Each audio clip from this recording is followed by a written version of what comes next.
The dust cloud billowed across the horizon as the stagecoach rattled away, leaving Grace Calloway sprawled on the hard-packed earth of the Wyoming Territory, her possessions scattered around her like abandoned hopes. The year was 1878, and at 22 years of age, she had just been deemed too sickly to continue the journey west, her persistent cough and feverish appearance making the other passengers demand her removal before she infected them all. Grace pushed herself to her knees, the effort sending her into another coughing fit that racked her slender frame. The driver had at least had the decency to toss her carpetbag and trunk from the coach before cracking his whip and ordering the horses forward.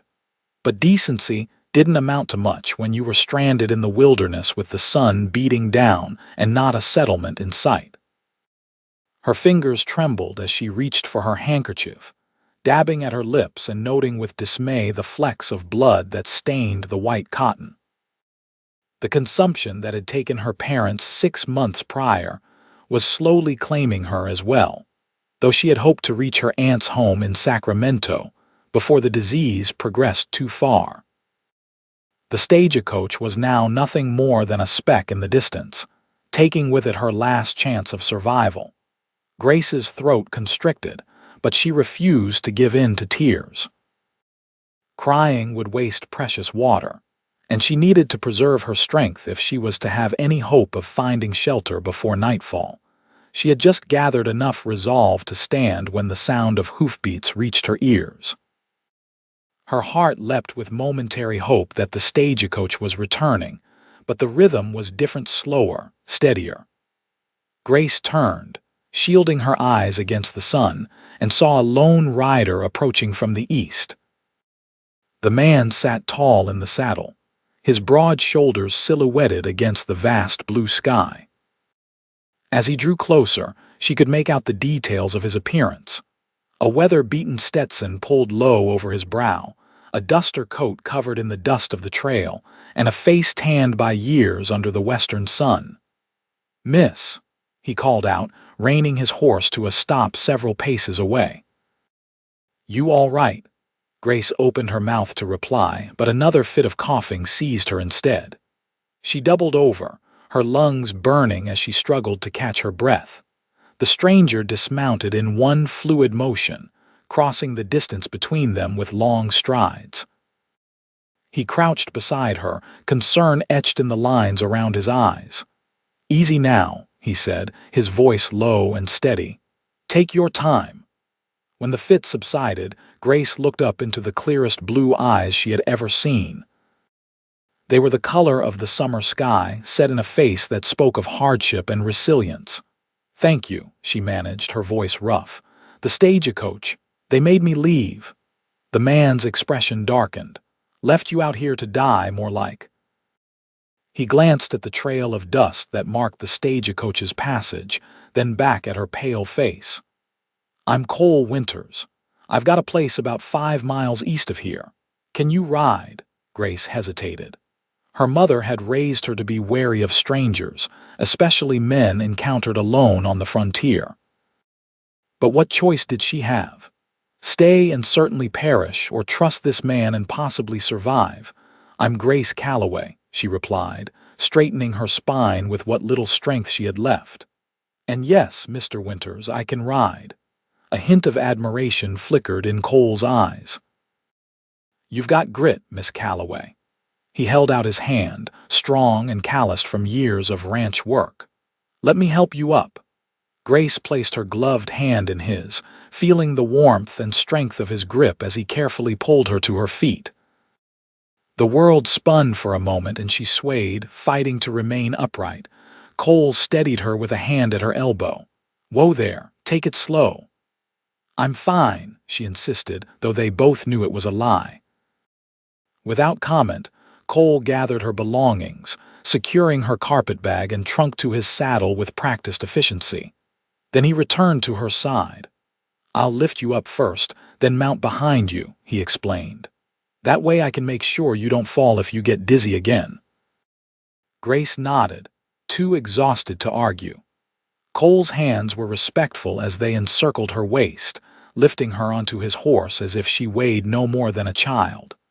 The animal shifted beneath her, but remained steady, a well-trained mount that reflected its owner's character.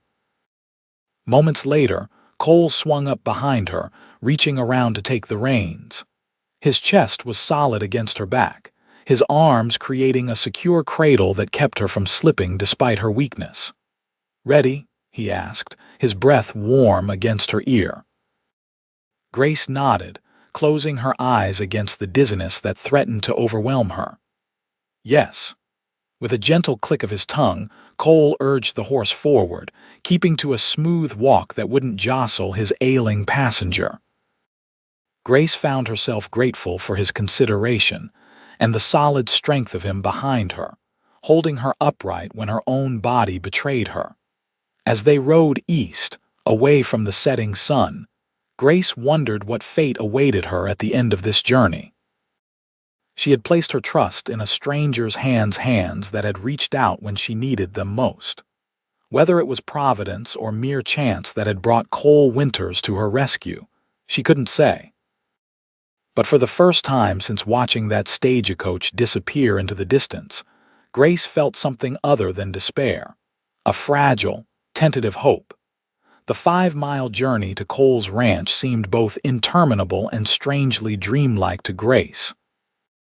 The gentle rocking motion of the horse lulled her into a state somewhere between wakefulness and sleep, Cole's steady presence at her back keeping her from falling. "Stay with me, Miss Calloway," Cole murmured whenever her head drooped too low. "We're almost there."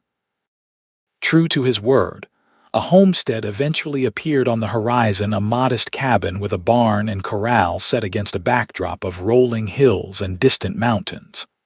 Smoke curled from the chimney, suggesting warmth and comfort within. As they approached, a border collie came bounding out to greet them, barking enthusiastically. A woman emerged from the cabin, wiping her hands on her apron. "Cole, what have you got there?" she called, her voice carrying across the yard. "Found her abandoned on the trail, Martha," Cole replied as he guided his horse to a stop. "Stagecoach left her behind." Martha, a woman in her late 50s with silver-streaked hair and kind eyes, hurried forward, her expression shifting from curiosity to concern as she caught sight of Grace's pallid complexion. "Lord have mercy," she breathed. "The poor child's half dead." Cole dismounted first, then reached up to help Grace down. Her legs buckled as her feet touched the ground, and Cole caught her before she could fall, sweeping her into his arms without hesitation. "She's burning up with fever," he told Martha, already striding toward the cabin. "Can you fix up the back room?" "Already done," Martha replied, hurrying ahead to open the door. "I put fresh sheets on this morning as if I knew we'd have company." The cabin's interior was simple but clean, with a stone fireplace dominating one wall and rough-hewn furniture arranged for practicality rather than show. Cole carried Grace through to a small bedroom at the back, laying her gently on a bed covered with a faded quilt. "Thank you," Grace whispered, her eyelids heavy with exhaustion. Cole's expression was unreadable as he stepped back. "Rest now. Martha will look after you." True to his word, Martha took charge, shooing Cole from the room before helping Grace out of her dusty traveling clothes and into a clean nightgown that hung loose on her thin frame. "That's Cole's sister's," Martha explained as she tucked Grace into bed. "She lives over in Laramie now with her husband, but keeps some things here for when she visits." She pressed a cool cloth to Grace's forehead. "I'm Martha Wilson, by the way. I keep house for Mr. Winters." "Grace Calloway," Grace replied, her voice barely audible. "I'm very grateful for your kindness." Martha's weathered face softened. "Rest now, child. We'll talk more when you're stronger." Grace wanted to ask more questions about Cole, about where exactly she was, about what would happen to her, but exhaustion claimed her before she could form the words.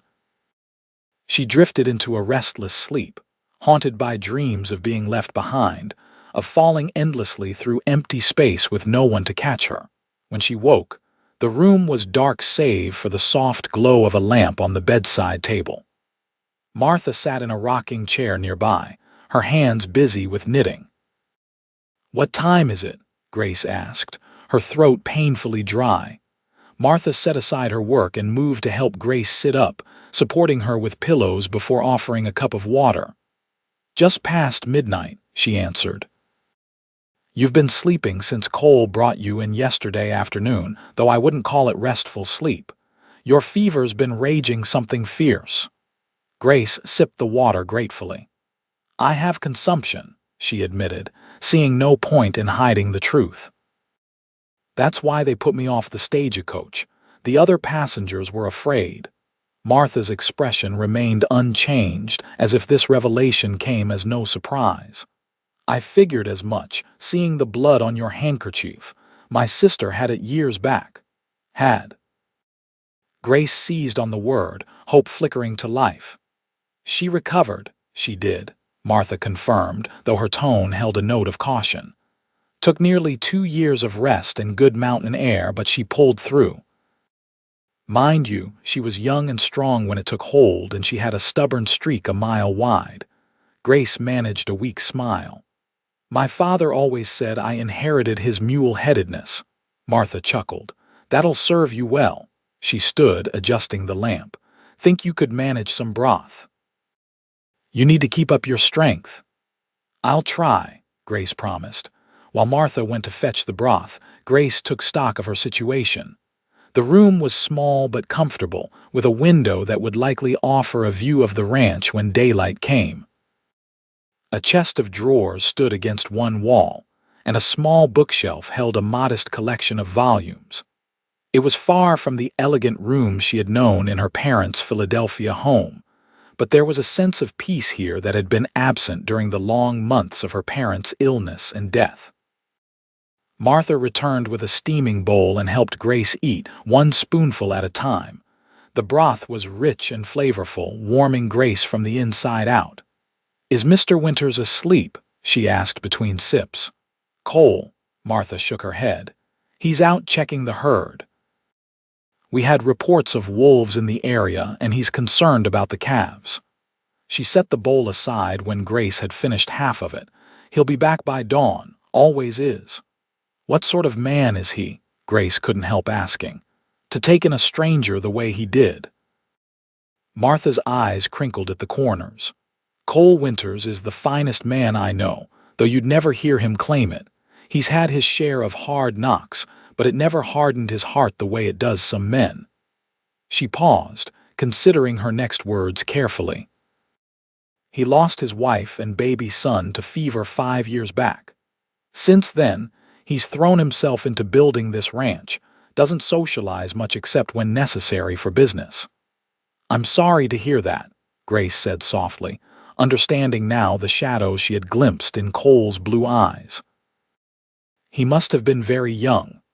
25, Martha confirmed. "Elizabeth was 23 and little Michael just 6 months. She sighed, then brightened her tone. "But that's enough sad talk for tonight. You need your rest if you're going to get better." Grace wanted to protest that she wasn't tired, but even the small effort of eating had drained her limited reserves of energy. She settled back against the pillows, her eyelids growing heavy once more. "Thank you, Martha," she murmured. "For everything." Martha patted her hand. "Sleep well, child." Things often look brighter in the morning light. As Grace drifted off, she found herself wondering what the morning would bring, and whether Cole Winters would regret his impulsive act of kindness once he had time to consider the burden he had taken on. The next few days passed in a blur of fever and coughing fits, with Grace only vaguely aware of Martha's constant care and Cole's occasional presence, checking in with quiet concern before disappearing again to tend to his ranch. On the 4th morning, Grace woke feeling clearer-headed than she had since being abandoned on the trail, the fever having finally broken during the night. She pushed herself up to sitting, surprised to find she had the strength to do so without assistance. Sunlight streamed through the window, illuminating a small vase of wildflowers on the bedside table that hadn't been there the night before. Martha entered, carrying a tray with a bowl of porridge and a cup of tea, her face lighting up when she saw Grace sitting upright. "Well now, look at you," she exclaimed. "I told Cole this morning I thought you'd turn the corner, and here's the proof." Grace smiled, reaching for the tea Martha offered. "I do feel better, less like I'm viewing the world through fog." "Good." Martha nodded approvingly. "Your fever broke around 3 this morning. I've been checking on you hourly, and your temperature's been normal since then."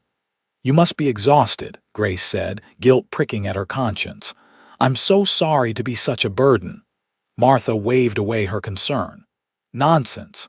Looking after folks is what I do best. Besides, it's nice having another woman around the place." She nudged the bowl of porridge closer. "Now eat up. You need to get your strength back." Grace obediently took a spoonful, finding her appetite had returned along with her clarity of mind. "The flowers are lovely," she commented between bites. "Did you pick them?" A knowing smile curved Martha's lips. "Those would be from Cole. He brought them in before heading out to the north pasture this morning. Said he thought they might cheer you up." Grace felt a blush warm her cheeks, surprised by the thoughtful gesture from a man who had spoken barely a dozen words to her since their first meeting. "That was very kind of him," she said softly, reaching out to touch a delicate blue petal. "He can be when he lets himself," Martha replied, her tone casual but her eyes watchful. "He's been right worried about you these past days, checking in whenever he comes back to the house, helping me change the bedding when your fever soaked it through." The thought of Cole Winters assisting with such intimate care made Grace's blush deepen, but Martha quickly set her mind at ease. "Don't fret, child. He was a perfect gentleman about it, always stepping out when propriety demanded. But I couldn't have managed alone. You were out of your head with fever, fighting us sometimes when we tried to help." Grace set down her spoon, mortified. "I don't remember any of that. I hope I didn't say anything inappropriate," Martha chuckled. "Nothing but nonsense, mostly. Though you did call Cole an angel with sad eyes at one point, which gave him a right start." "Oh my goodness," Grace groaned, covering her face with her hands. "Don't trouble yourself about it," Martha advised, patting Grace's knee through the quilt. "Fever talk isn't held against anyone in these parts." She rose, gathering up the now empty breakfast dishes. "Think you might feel up to sitting in the parlor later? A change of scenery would do you good, I expect." Grace nodded eagerly. "Yes, I'd like that very much." "Good. I'll help you wash up and change after I've seen to these dishes." True to her word, Martha returned with a basin of warm water and helped Grace freshen up, before assisting her into a simple calico dress that had belonged to Cole's sister. "Sarah's a bit taller than you," Martha observed as she buttoned the back of the dress, "but it'll do until we can see about getting your own things unpacked or altered." With Martha's support, Grace made her way slowly to the parlor, where a comfortable armchair awaited her near the fireplace. Though it was late spring, the mountain air still carried a chill, and Martha tucked a knitted afghan around Grace's legs before bustling off to continue her household chores. Left alone, Grace took the opportunity to study her surroundings more carefully. The main room of the cabin was larger than she had initially thought, with the parlor area flowing into a dining space dominated by a solid oak table that could seat 8 comfortably. The kitchen beyond was Martha's domain, with copper pots hanging from a rack and bundles of herbs drying from the ceiling beams. What drew Grace's attention most, however, were the bookshelves built into the wall beside the fireplace. They were filled not with the cheap dime novels one might expect in a frontier home, but with leather-bound volumes of history, philosophy, poetry, and literature. She spotted Shakespeare, Whitman, Dickens, and Thoreau among the authors represented. "He reads every night," Martha commented, noting Grace's interest as she passed through with a basket of laundry. Says it keeps his mind from growing as hard as his hands. Before Grace could respond, the front door opened, and Cole Winters stepped inside, removing his hat as he crossed the threshold.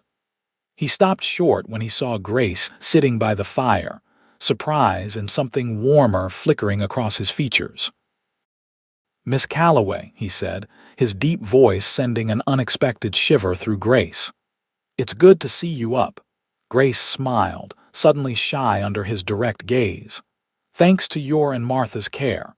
And thank you for the flowers, Mr. Winters. They're beautiful."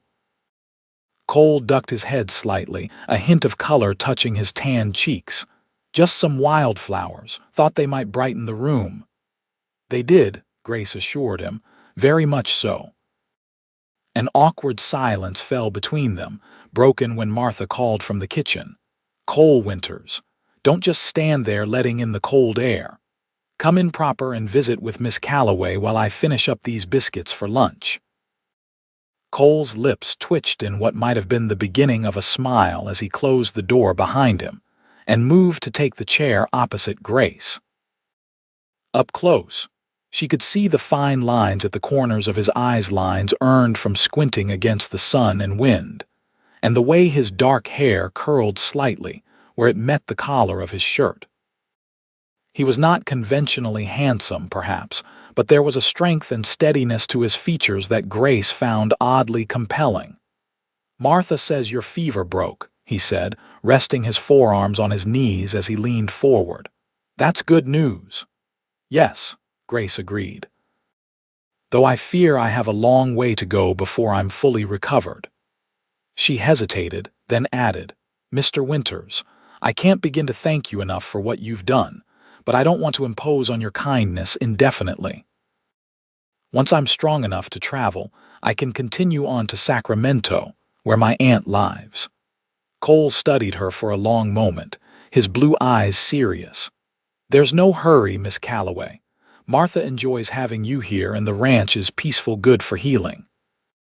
He paused, then added quietly, "Besides, consumption isn't something you can outrun. Traveling in your condition would likely set you back, maybe fatally." Grace swallowed hard, acknowledging the truth of his words. "You know about my condition, then?" "Martha suspected it right away," he confirmed. "And you confirmed it in your fever talk." His expression softened slightly. "My mother had it when I was a boy. She recovered eventually, but it took time and proper care." Hope stirred in Grace's heart. "Martha mentioned her sister recovered as well. I had begun to think it was a death sentence." "It can be," Cole said frankly, "but not always. The mountain air helps, they say, and rest, plenty of good food." He glanced toward the kitchen where Martha could be heard humming as she worked. "You'll get all that here." "But what about your work?" Grace pressed. "Surely having an invalid in your home is an inconvenience." Something that might have been amusement flickered in Cole's eyes. "Miss Calloway, I run a cattle ranch of nearly 2,000 acres. The main house is separate from the bunkhouse where the hands stay, and Martha's been asking for company besides me for years." He leaned back in his chair. "You're no inconvenience." Before Grace could respond, Martha appeared with a tray bearing 3 plates of roast beef sandwiches and a pitcher of lemonade. "Lunch is served," she announced, setting the tray on a small table between Cole and Grace. "And I won't hear any nonsense about Miss Calloway being a burden, Cole Winters. Having another woman around has been a blessing." Cole accepted the plate Martha handed him with a nod of thanks. "I was just telling Miss Calloway that very thing." Martha snorted softly. "Were you now?" "Well, wonders never cease." She passed a plate to Grace. "Eat up, child. Food is medicine, my mother always said." As they ate, the conversation turned to lighter topics, the progress of the spring calving, a letter Martha had received from her niece in Denver, the wildflowers that were beginning to carpet the meadows around the ranch. Grace found herself relaxing in their company, drawn into their easy rapport and genuine warmth. When lunch was finished, Martha insisted that Grace return to her room for a rest, pointing out that she was still recovering and shouldn't overdo things on her first day up. "I'll come help you get settled," Martha said, gathering the empty plates. "I can manage," Grace assured her, rising slowly from her chair. To her dismay, her legs trembled beneath her and she swayed, light-headed from even this small exertion. Cole was at her side in an instant, his hand steadying her elbow. "Easy now," he murmured, concern evident in his voice. "I'm fine," Grace insisted, embarrassed by her weakness. "Just stood up too quickly." Cole and Martha exchanged a glance that spoke volumes. "I'll help Miss Calloway back to her room," Cole told Martha. "You finish up in the kitchen." Martha nodded, her expression knowing. "Mind you don't tire her out with too much talking, Cole." Before Grace could protest, Cole had slipped an arm around her waist, supporting her as naturally as if he'd been doing it for years. The solid warmth of him against her side made Grace acutely aware of how long it had been since she'd been touched with such care. Not since her parents had fallen ill. "Lean on me," Cole instructed quietly as they made their slow way down the short hallway to her room. "No shame in accepting help when you need it." Grace looked up at him, struck by the simple wisdom of his words. "Is that how you've managed since losing your wife and son?" she asked, then immediately regretted the question. "I'm sorry Martha mentioned it, and I shouldn't have." "It's all right," Cole interrupted, his voice even. "And no, it took me a long while to learn that lesson. I was too proud to accept help after Elizabeth and Michael died. Nearly worked myself to death that first year, trying to outrun the grief." They reached her bedroom door, and Cole hesitated, clearly unwilling to enter the private space without invitation. "What changed?" Grace asked, genuinely curious about this man who had saved her life. Cole's gaze met hers, direct and unflinching. "Martha showed up one day, said my sister had written to her about her fool brother who was determined to join his family in the grave. She unpacked her bags, took over the kitchen, and refused to leave." A small smile softened his features. "Been here ever since." Grace found herself returning his smile. "She's quite a force of nature." "That she is," Cole agreed. He gestured toward the bed. "Think you can make it the rest of the way?" Grace nodded, though part of her was reluctant to lose the support of his arm around her waist. "Yes, thank you." Cole stepped back, giving her space. "Rest well, Miss Calloway." As he turned to leave, Grace called after him, "Mr. Winters." When he paused, looking back at her with those clear blue eyes, she said softly, "Please call me Grace." Something shifted in Cole's expression, a subtle warming, like the first hint of spring after a long winter. "All right, Grace," he replied, her name sounding different, somehow more meaningful in his deep voice. "And I'm Cole." With that, he left her to her rest, but the impression of his strength and the surprising gentleness of his manner lingered long after he was gone. As Grace settled beneath the quilt, she found herself thinking that perhaps being left behind by that stagecoach wasn't the worst fate that could have befallen her after all. The days that followed established a routine that gave Grace's life a structure it had lacked since her parents' deaths. Each morning, Martha would help her dress and settle in the parlor after breakfast, where Grace would read or work on mending clothes. That Martha provided simple tasks that allowed her to feel useful without taxing her limited strength. Cole would come in for the midday meal, bringing news of the ranch's activities and occasionally a small gift, more wildflowers, a particularly interesting stone, or once, a hawk's feather of striking coloration. These offerings were presented casually, as if they were afterthoughts rather than deliberate kindnesses. But Grace treasured each one, keeping them arranged on the windowsill of her room. In the afternoons, if the weather was fair, Martha or Cole would help Grace to the porch, where she could sit in a rocking chair and breathe the clean mountain air that seemed to ease the tightness in her chest.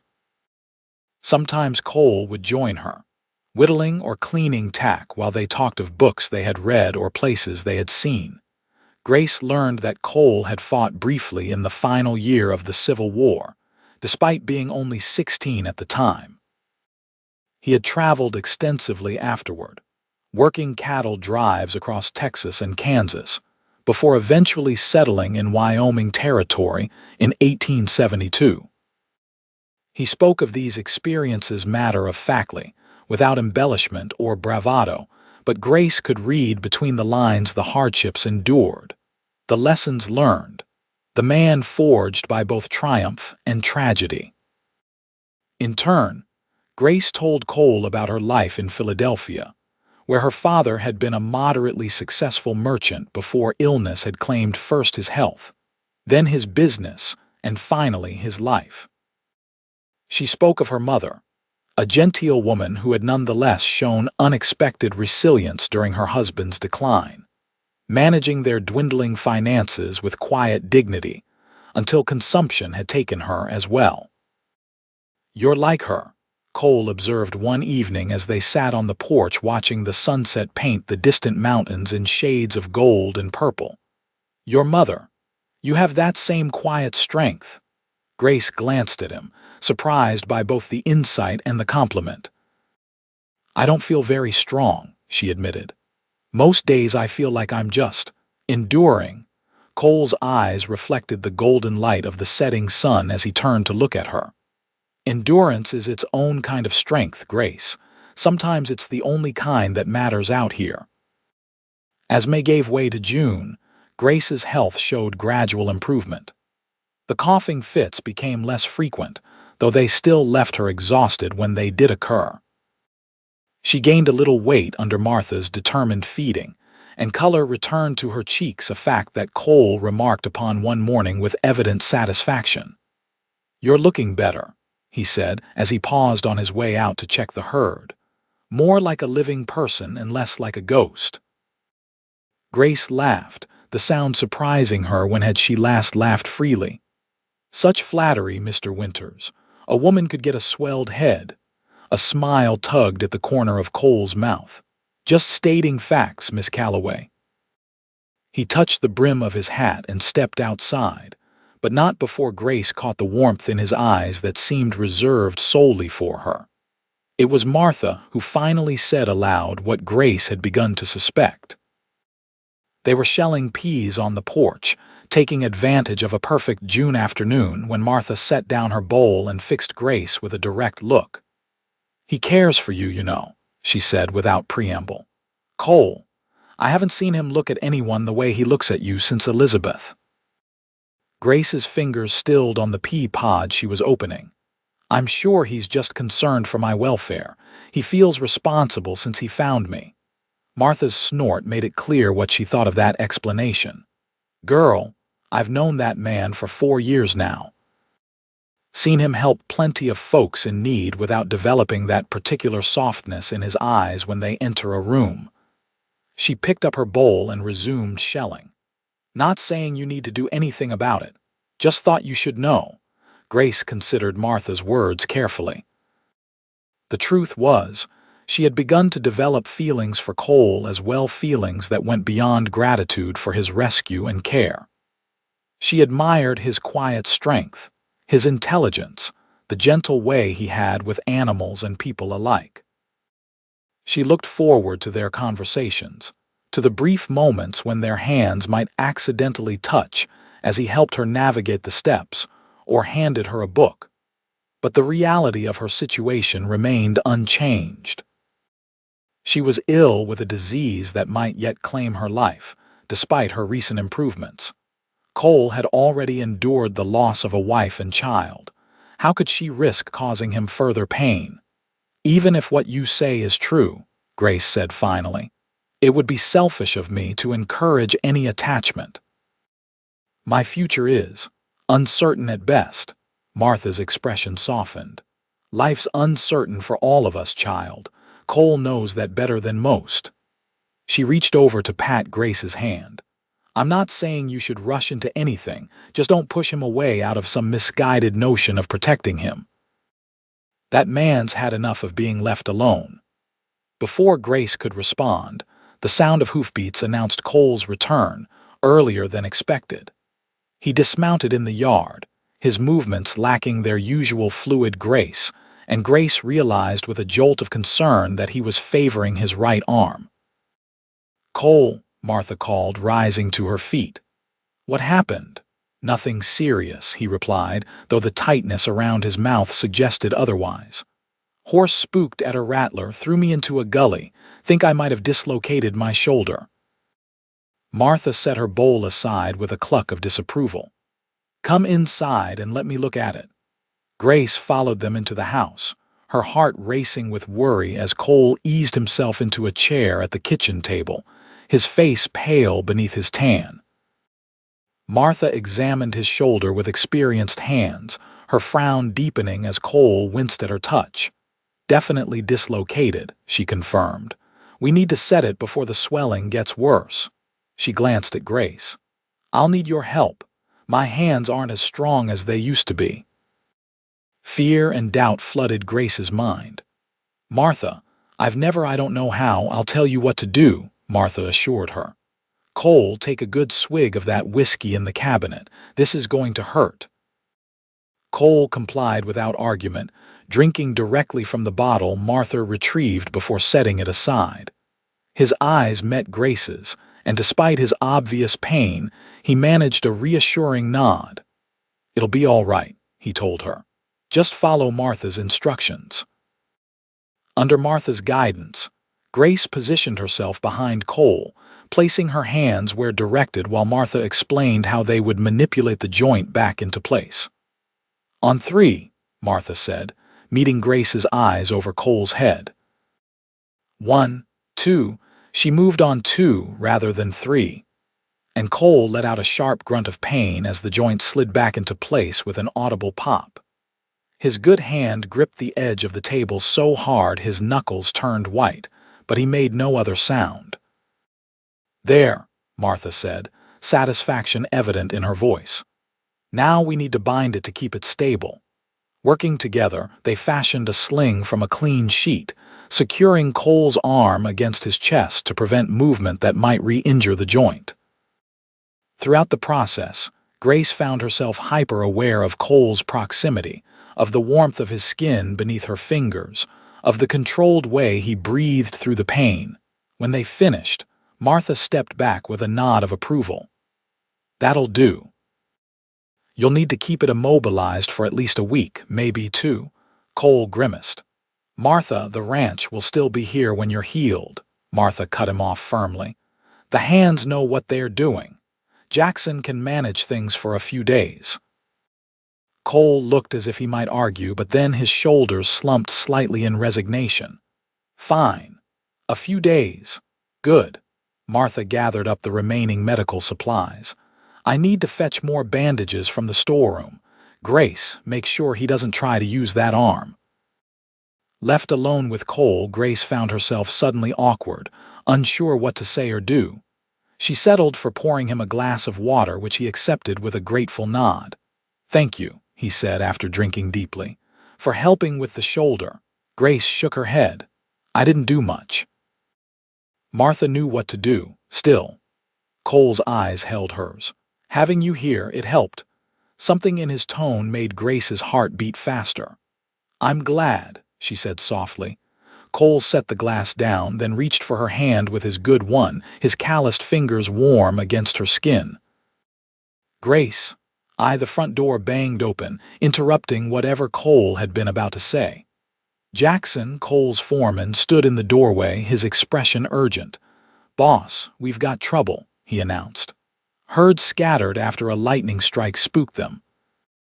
We're rounding them up, but there's a group headed toward Devil's Gorge."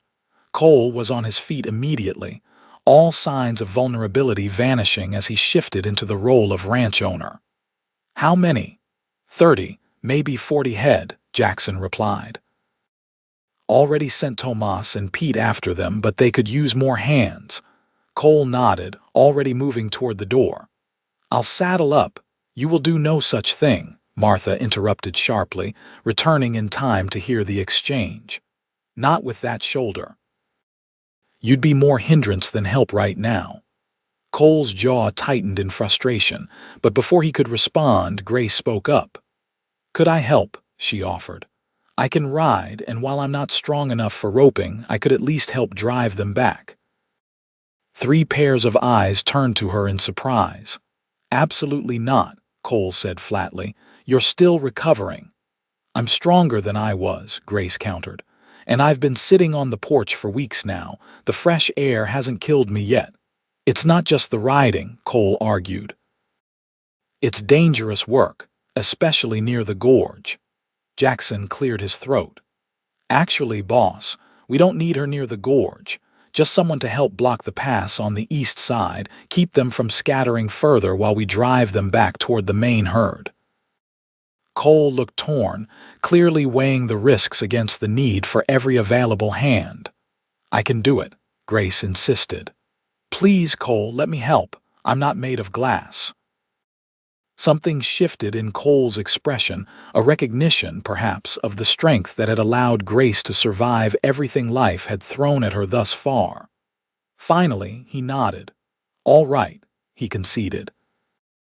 But you stay with Jackson at all times, and at the first sign of trouble, you head back to the ranch. Clear. Grace smiled, relief and excitement mingling in her chest. Clear. 20 minutes later, Grace found herself astride one of Cole's gentler mares, following Jackson toward the eastern pasture. The fresh air filled her lungs, and despite the lingering weakness in her body, she felt more alive than she had in months. You sure about this, Miss Calloway? Jackson asked as they rode. The boss will have my hide if anything happens to you. Grace straightened her spine, determination lending her strength. I'm sure, Mr. Jackson, and please call me Grace. Jackson's weathered face creased in a smile. Yes, madam, Grace it is. They reached the pass Jackson had mentioned, a natural bottleneck between 2 rocky outcroppings that the cattle would need to navigate to return to the main pasture. In the distance, Grace could see dust rising where the other ranch hands were working to drive the scattered cattle back toward them. All we need to do is stay visible and make noise if they try to break away, Jackson explained.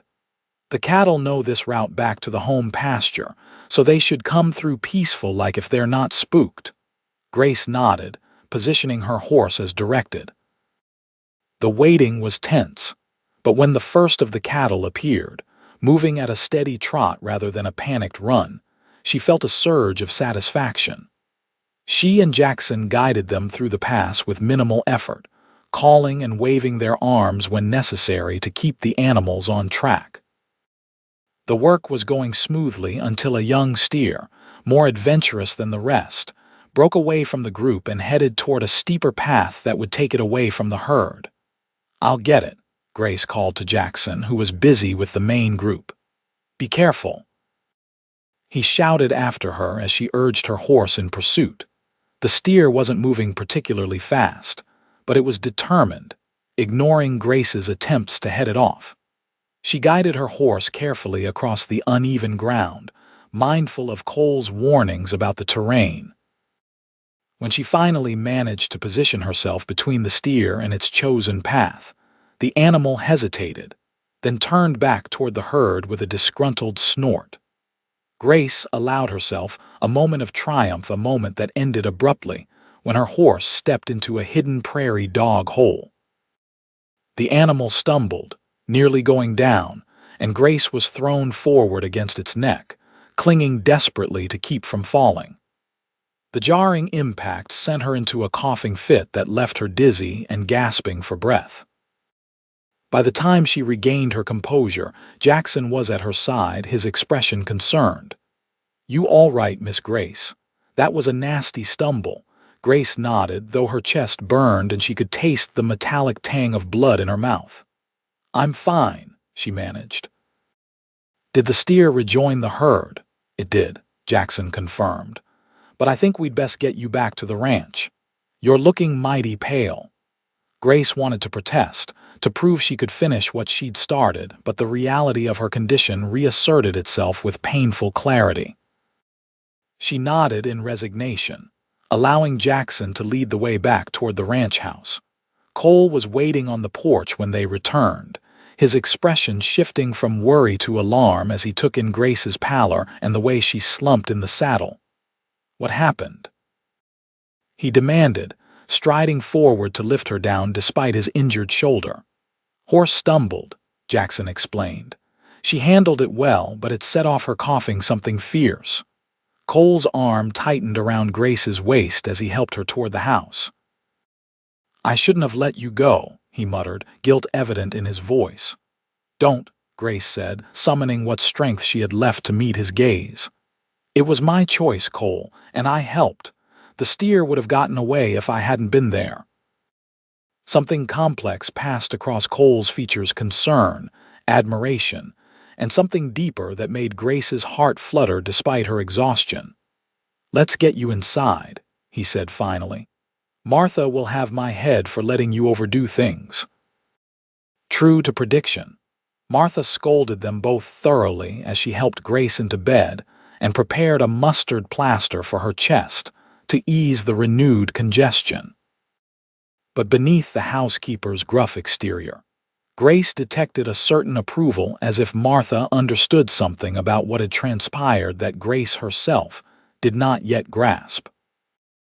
It wasn't until evening, when the household had settled and Grace was resting comfortably, that Cole appeared in her doorway, hesitating on the threshold until she beckoned him in. "How are you feeling?" he asked, taking the chair beside her bed. "Better," Grace assured him.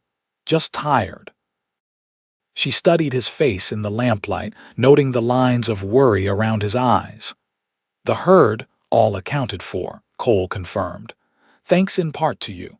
Grace smiled, pleased by the acknowledgement. "I didn't do much. You did more than most would have attempted in your condition." Cole leaned forward, resting his good arm on his knee. "You're an extraordinary woman, Grace Calloway." The simple sincerity of his words warmed her more than any praise she had received in her life. "I'm just trying to repay some of the kindness you've shown me." Cole shook his head. "That's not why I helped you that day on the trail, and it's not why I want you to stay." Grace's breath caught in her throat. "Cole, I know it's too soon," he continued, his voice low and earnest. "I know you're still healing, and you may want to continue on to your aunt's when you're strong enough. But I need you to know that you have a place here if you want it. Not out of obligation or gratitude, but because—" he paused, seeming to search for the right words. "Because this place has felt more like a home since you arrived than it has in years." Tears pricked at Grace's eyes. "What if I don't get better?" she whispered, giving voice to her deepest fear. "What if the consumption worsens, and then we'll face it together," Cole interrupted, reaching for her hand. "I'm not afraid of what might come, Grace. I'm only afraid of letting you go without telling you how I feel." Grace looked down at their joined hands, his large and work-roughened, hers pale and slender. "I care for you too, Cole," she admitted softly. "More than I should, perhaps, but I don't want to be another burden for you to bear." Cole's fingers tightened around hers. "You could never be a burden to me." His blue eyes held hers, steady and sure. "You're the unexpected blessing I never thought to find again." The sincerity in his gaze melted the last of Grace's resistance. She had spent so long fighting illness, fighting grief, fighting to survive, that the prospect of surrendering to this unexpected chance at happiness was both terrifying and exhilarating. "I don't know what the future holds," she said finally. "But I'd like to face it here with you if you're certain that's what you want." Cole's smile transformed his face, erasing years of solitude and sorrow in an instant. "It's what I want," he assured her, lifting her hand to press a gentle kiss against her knuckles. "More than anything." As spring yielded to summer, Grace continued to improve under Martha's care and Cole's attentive presence. The mountain air, as promised, seemed to work its own particular medicine on her lungs, and the peace of the ranch provided a healing balm for her spirit as well. By July, She was strong enough to take short rides with Cole, exploring the gentler parts of his property on horseback. He showed her his favorite places, a hidden waterfall that tumbled into a crystal-clear pool, a meadow carpeted with wildflowers, a ridge that offered views all the way to the distant mountains where the sun set each evening in spectacular fashion. It was on that ridge, with the world spread out before them in panoramic splendor, that Cole asked Grace to marry him. The proposal was as straightforward as the man himself, no flowery speeches or grand gestures, just a simple question offered with the full depth of his heart. "I love you, Grace," he said, holding both her hands in his as they stood facing each other in the golden light of late afternoon. "Will you be my wife?" Grace's answer was equally unembellished. "Yes," she said, her eyes shining with joyful tears. "Yes, I will." They were married in August, in a small ceremony at the ranch with Martha, the ranch hands, and a few neighbors in attendance. The town preacher made the journey out to officiate, and Cole's sister, Sarah, came from Laramie with her husband and children to witness the union. Grace wore a dress of pale blue silk that Sarah had helped her make, with wildflowers in her hair instead of a veil. Cole, dressed in a new suit that made him look almost uncomfortably formal, couldn't take his eyes off her as she walked toward him on Jackson's arm. The celebration afterward was simple but joyous, a feast prepared by Martha, music provided by one of the ranch hands who played the fiddle with surprising skill, and dancing that lasted well into the evening. When Cole led Grace in their first dance as husband and wife, the tenderness in his eyes made her feel as though they were the only two people in the world. Later that night, when they were finally alone in the main bedroom of the ranch house, now their bedroom, Cole took Grace's face between his hands and kissed her with a gentleness that brought tears to her eyes. "I never thought I'd find this again," he murmured against her lips. "Never thought I'd want to." Grace leaned into his touch, her heart so full it felt it might overflow. "I was lost when that stagecoach left me behind," she whispered. "But now I see it was the beginning, not the end." Cole's arms tightened around her, solid and secure. "You're home now, Grace. For as long as we have. For the rest of our lives," she promised, and sealed the vow with a kiss. The years that followed proved the truth of Grace's words. Her health continued to improve, though she would always have a certain fragility to her lungs that required care during the harsh Wyoming winters. Cole watched over her with devoted attention, ensuring she had everything she needed to stay well. Martha remained with them, declaring that she was too old to start over somewhere new, when Cole suggested she might want a place of her own now that he was married.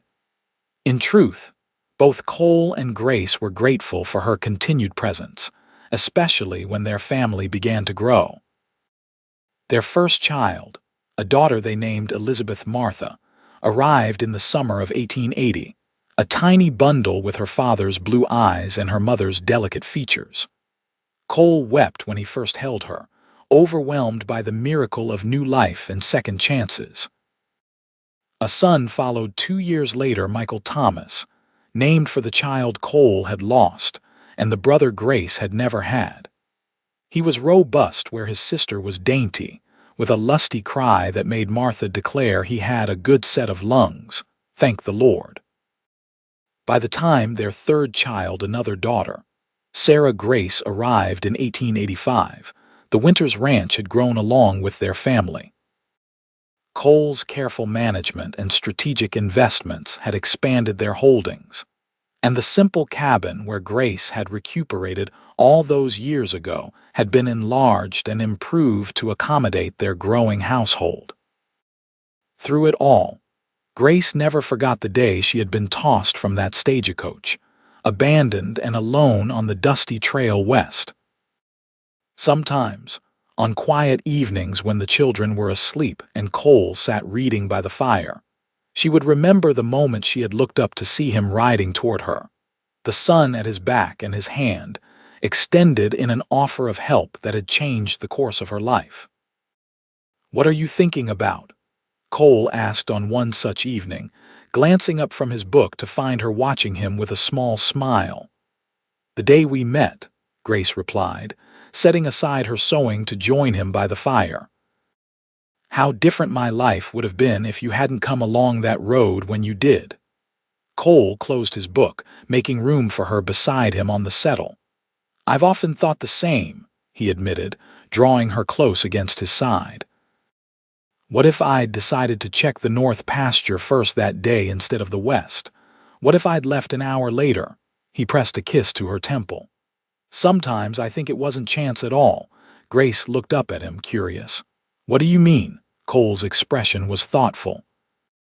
"My mother used to say that God puts people in our path when we need them most, and when they need us. That some meetings are ordained long before they happen."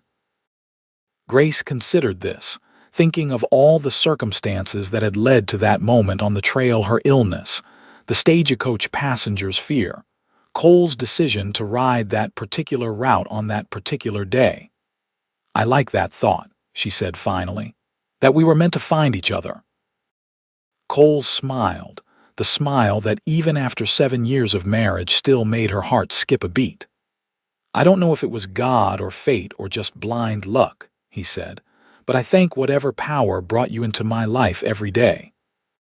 Grace leaned up to kiss him, a gesture that had become as natural as breathing yet never lost its sweetness. "As do I," she whispered against his lips. "As do I."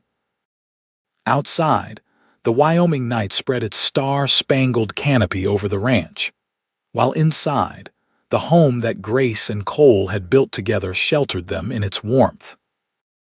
It was not the life Grace had envisioned when she'd boarded that stagecoach in Philadelphia all those years ago, bound for a future she could barely imagine. It was something far better: a life rich with love, purpose, and the profound joy of being exactly where she was meant to be. The stagecoach that had abandoned her as a burden had, in its way, delivered her to her destiny. And Cole, the passing cowboy who had held out his hand that fateful day, had given her not just rescue, but redemption, a chance to live fully despite the shadows that had once threatened to claim her. Together, they had built something that neither could have created alone: a family, a legacy, a love story written across the wild and beautiful landscape of the Wyoming Territory. It was a story that would continue long after they were gone, in the lives of their children and their children's children, a testament to the enduring power of compassion, courage, and the unexpected gifts that can arise from life's greatest challenges. As autumn painted the Wyoming hills in shades of gold and crimson, Grace stood on the porch of their home, watching Cole teach 8-year-old Elizabeth to ride her new pony while 6-year-old Michael hovered nearby, impatient for his turn. Baby Sarah, not yet a year old, slept peacefully in Grace's arms, her tiny hand curled trustingly around her mother's finger. Martha emerged from the house, wiping her hands on her apron. "Supper's almost ready," she announced. "Those children need to wash up." Grace smiled, knowing that despite her brisk tone, Martha adored the children as if they were her own grandchildren. "I'll call them in soon," she promised. Martha nodded, her gaze softening as she watched Cole lift Elizabeth from the pony's back, the child's delighted laughter carrying across the yard. "Who'd have thought," the older woman mused, "when he brought you home that day, half dead and feverish, that it would come to all this?" Grace followed her gaze, her heart full as she watched her husband and children. "Not me," she admitted. "I was just hoping to survive another day." Martha patted her arm affectionately. "The Lord works in mysterious ways, child. Always has, always will." As Martha returned to the kitchen, Grace reflected on the journey that had brought her to this moment.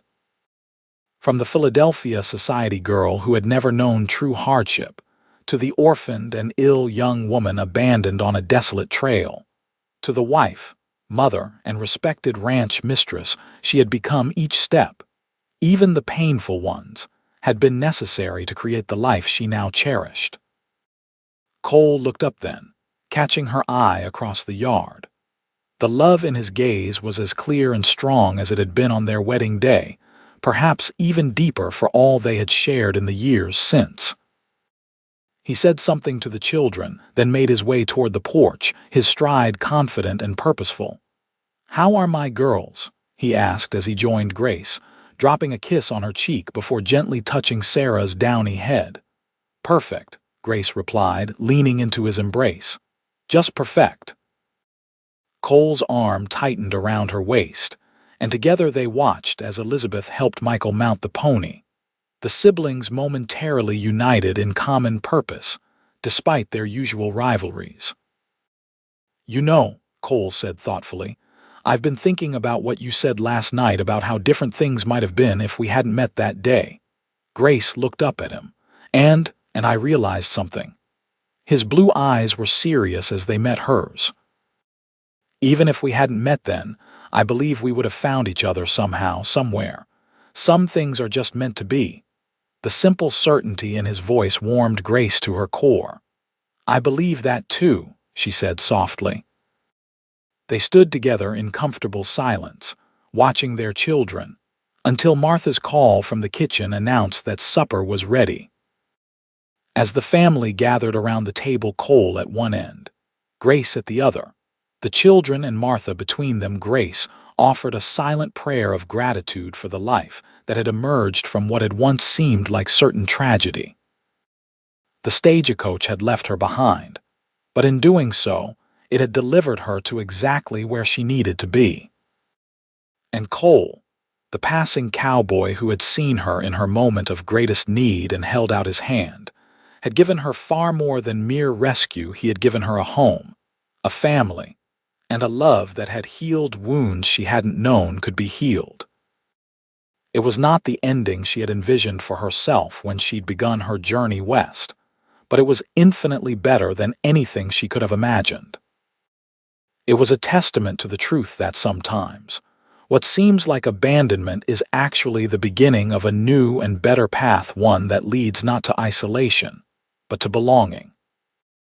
As Cole met her gaze across the table, his eyes crinkling at the corners with the smile that was reserved only for her, Grace knew with absolute certainty that she was exactly where she was meant to be. The road had been long and often difficult, but it had led her home to this man, these children, this life that had been waiting for her all along. And that, she thought as she returned his smile, was the greatest blessing of all.